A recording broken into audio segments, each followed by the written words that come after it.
നമ്മൾ അള്ളാന്റെ റസൂലിന്റെ ഉടമസ്ഥതയിലുള്ള ഒരു സാധനമാണ് എന്ന് നമ്മൾ മനസ്സിലാക്കണം. ഇനി എവിടെ ഇടാനുള്ള അധികാരം ആർക്കുണ്ട്? പറ മോനെ, ഇതാണ് അപ്പോഴാണ് സുന്നിയാവുക. ഇതാണ് പണ്ടത്തെ വിശ്വാസം. മനസ്സിലായില്ലേ? നമ്മൾ ആരെ മുതലാണ്? അള്ളാഹുവിന്റെ റസൂലിന്റെ മുതലാണ്. ഇത് അള്ളാഹുവിന്റെ അടുക്കലേക്ക് നല്ലൽക്കൽ എത്തിച്ചു കൊടുത്താൽ ഈ സാധനം ഇങ്ങനെയൊക്കെ വലിച്ച് കൂട്ടിയ അള്ളാഹിന്റെ മുന്നിൽ എത്തിച്ചു കൊടുക്കേണ്ട ഉത്തരവാദിത്തം ആർക്കാണ്? അള്ളാഹിന്റെ മുന്നിൽ എത്തിച്ചു കൊടുത്താൽ അള്ളാഹ് സ്വർഗത്തിലാക്കും. അതിന് നബിന്റെ കൈ പോരണം. കുറച്ചാളുകൾ നബിന്റെ കൈ പോരൂല, ഒളി നടന്നോട്ടെ. അല്ലാതെ അള്ള ഇറങ്ങിയാൽ നിങ്ങളൊക്കെ പിടിച്ചുകൊണ്ടവനെ ആളെ ഏൽപ്പിച്ചു. ആര്? ഞങ്ങളെ ഊരമ പിടിക്കാൻ. എന്തിന്? അള്ളാന്റെ ഹദറത്തേക്ക് നിങ്ങളെ കൊണ്ടേ എത്തിക്കണം. ഇങ്ങോട്ട് കേൾക്കിയത് ഞാൻ നിങ്ങൾ അള്ള എന്നെ ഏൽപ്പിച്ചാണ്. എന്തിന്? നിങ്ങളെടുത്ത് വന്നിട്ട് നിങ്ങളെ ഊരമ പിടിച്ചിട്ട് കൊണ്ടുപോകണം. നിങ്ങൾ ഊർന്ന് കൊതറിച്ചാടുക. എവിടേക്ക്? എന്റെ കയ്യിൽ നിന്ന്. നിങ്ങളാരാ എന്ന് വെക്കാണ്. ഞാനാരാ? ഞാൻ അള്ളാന്റെ സഫീറങ്ങായി, ഞാൻ അള്ളാന്റെ പ്രതിനിധി. നിങ്ങളെ പോലത്തോരൊക്കെ അള്ളാന്റെ അടുക്കൽ എത്തിക്കേണ്ട ഉത്തരവാദിത്തം ആരാണ്? എന്താണ്? എന്റെ കയ്യിൽ പറ്റാച്ച എവിടെത്തും?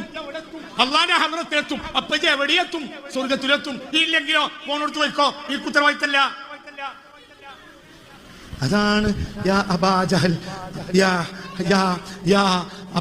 അബാ ജഹൽ, യാ ഉത്ബ, യാ ഷൈബ, ഹൽ വജത്തും മാ വഅദ റബ്ബുക്കും ഹഖാ. ഇപ്പൊ നിങ്ങൾക്ക് തിരിഞ്ഞില്ലേ എന്ന് ചോദിച്ചു. പലവട്ടം ഊരൊക്കെ പിടിക്കാൻ നോക്കിയിട്ടുണ്ട്, പക്ഷെ കൊതറി എന്നൊക്കെ പറഞ്ഞത് മനസ്സിലായോ? ഈ അബൂജഹലിന്റെ ഒക്കെ ഊരൊക്കെ പലവട്ടം പിടിച്ചതാണ്. അപ്പോ എന്തായി? അഹങ്കാരം കേട്ടി.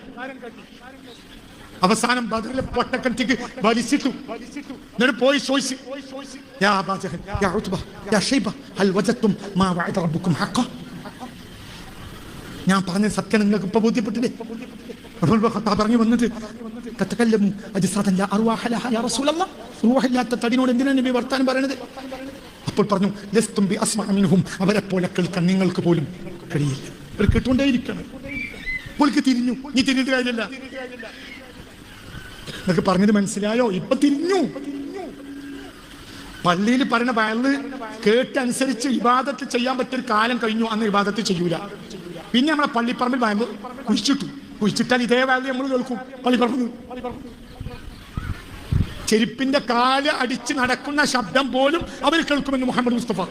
ചെരുപ്പടിച്ച് നടക്കണ പള്ളിക്കാട്ട് കൂടെ റോട്ടുമ്മ കൂടിയ ഒരാൾ ചെരുപ്പിട്ട് നടക്കണ ഒച്ച കേൾക്കണ ഒരു വയലേ കൂടി ചെരുപ്പിന്റെ ഒച്ച കേൾക്കുള്ളൂ, വയലൊന്നും കേൾക്കൂല. അങ്ങനെയാണ് എന്ന് പറയാ. മനുഷ്യ ഒരു ചെരുപ്പിന്റെ എന്താ ചെരുപ്പ് വെച്ച് കൊടുക്കാൻ അവര്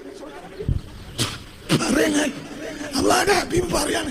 ഇവര് ചെരുപ്പിട്ട് നടക്കുന്ന ശബ്ദം പോലും വയ്യക്കൂടി ചെരുപ്പിട്ട് നടക്കുന്ന ശബ്ദം ആര് കേൾക്കും? ഖബറാളി കേൾക്കും. അതിന്റെ അർത്ഥം എന്താ? എല്ലാം കേൾക്കുന്നാണ്. അല്ലാതെ ചെരുപ്പ് കേൾക്കും, വെള്ളമൊന്നും കേൾക്കൂല. അങ്ങനെയാണോ? ചെരുപ്പിലൊക്കെ ചെറിയ ഒച്ചയുള്ളൂ. അണ്ണാക്ക് പൊട്ടിച്ചിട്ടാ മോഡിയാരി എല്ലാ വെള്ളിയാഴ്ച മേളറിയണത്. അപ്പൊ ഏതൊക്കെ ഒച്ചയിലൊരു കേൾക്കും. പക്ഷെ എന്തില്ല? ഇതായത്ത് ചെയ്യാൻ നോക്കില്ല. ഇതായത്ത് ചെയ്യാൻ കഴിഞ്ഞ കാലത്ത് ഇതായത്ത് ചെയ്തില്ല. പിന്നെ അവിടെ കിടന്ന് കരഞ്ഞിട്ട് കാര്യമില്ല.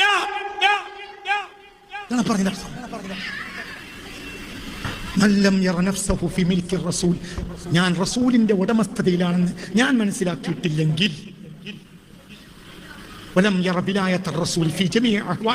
അവന്റെ എല്ലാ കാര്യത്തിലും അവന്റെ വലിയ അവന്റെ ഉത്തരവാദി അധികാരി റസൂലാണെന്ന് അവൻ മനസ്സിലാക്കിയിട്ടില്ലെങ്കിൽ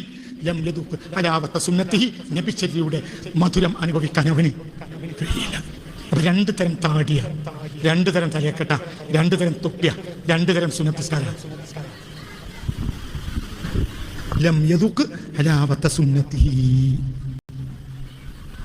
ഞാൻ വെറുതെ പറയാണെന്നൊന്നും